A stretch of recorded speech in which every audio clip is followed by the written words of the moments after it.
ఒకళ్ళు ఇంతవరకు లోకం వైపు చూసి నష్టపోయావేమో, మనుషుల వైపు చూసి గాయపరచబడ్డావేమో, రాజకీయవేత్తల వైపు చూచి నిరుత్సాహపడ్డావేమో, లోక సంబంధమైన అనుభవాల వైపు చూచి ఒకవేళ తీవ్రమైన డిప్రెషన్లోకి వెళ్ళిపోయామో, ఈరోజు సజీవుడైన దేవుని వైపు నువ్వు చూడగలవా? నీ స్థితిగతులు మార్చగలిగిన దేవుని వైపు నువ్వు చూడగలవా?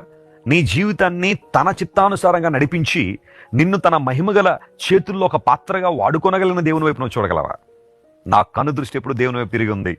అలా తిరిగి ఉండడం ద్వారా మనకు కలిగే ప్రయోజనం ఏంటంటే, ఆయన నా పాదములు వలలో పడకుండా ఏం చేశాడు? ఆయన విడిపించాడు. ఏమేన్? ఈరోజు ఎంతమంది వలల్లో చిక్కుపోయారు, రకరకాల వలలో చిక్కుకుని విలవల్లాడిపోతున్నారే. చాలాసార్లు అనిపిస్తూ ఉంటుంది, ప్రపంచంలో ఈ రోజున అపవాదం పెద్ద వల వేసాడు అందరికీ. ఇంటర్నెట్ అనే వల. నెట్ అంటే వల కదా, వేశాడు చాలామందికి.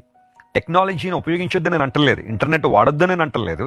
కానీ సరైన రీతిలో వాడుకోకపోతే, ఒక నైఫ్ని లేదా ఒక కత్తిని సరిగా ఉపయోగించకపోతే అది ఏ విధంగా ప్రమాదకరంగా పరిగణిస్తుందో టెక్నాలజీ కూడా అంతే. ఈ ఇంటర్నెట్ అభివృద్ధి చెందడం వలన పాపం మనిషి చేతుల్లోకి వచ్చేసింది. ఏది కావాలంటే అది చూడడం, ఏది కావాలంటే అది చేయడానికి ప్రేరేపించబడడం, ఇవన్నీ కూడా జరుగుతూ ఉంటే ఏ వలలోనూ చిక్కుకున్నావు, దేవుడు నీకు విడుదల అవ్వాలని కోరుతున్నాడు. ఆయన నా పాదములను వలలో పడకుండా దేవుడు నన్ను విడిపించాడు.